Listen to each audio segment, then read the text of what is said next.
మరి ఇవాళే మీరు చూశారు నర్సీపట్నం మెడికల్ కాలేజీకి సంబంధించి జగన్మోహన్ రెడ్డి గారు సందర్శనకు వెళ్తే ముందు రూట్ ఇవ్వలేదు. ఆ రూట్ లో వెళ్ళటానికి వీల్లేదన్నారు. రూటు మార్చారు. రూటు మార్చిన జనం మనసు మార్చలేకపోయారు. మీరు చూశారు, చూసే ఉంటారు.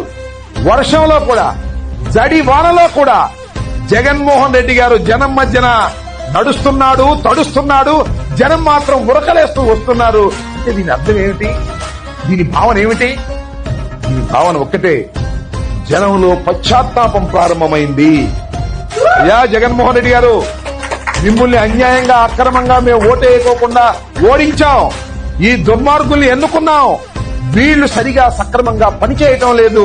మళ్ళా రా, నిన్నే మేము ఎన్నుకుంటాం అనేటువంటి లాంగ్వేజ్ చూపిస్తున్నారు. ఇది నా భావన. అవునో కాదో ఆలోచించుకోమని మనం చేస్తున్నాం. ఏదైతే చంద్రబాబు నాయుడు గారు కూటమి భయపడుతుందో, ఏం భయపడుతున్నారు? జగన్మోహన్ రెడ్డి గారు వస్తుంటే జనం వస్తున్నారు. జనం వస్తుంటే వైఎస్ఆర్ కాంగ్రెస్ పార్టీ దినదిన ప్రవర్ధమానంగా పెరిగిపోతుంది. రాబోయే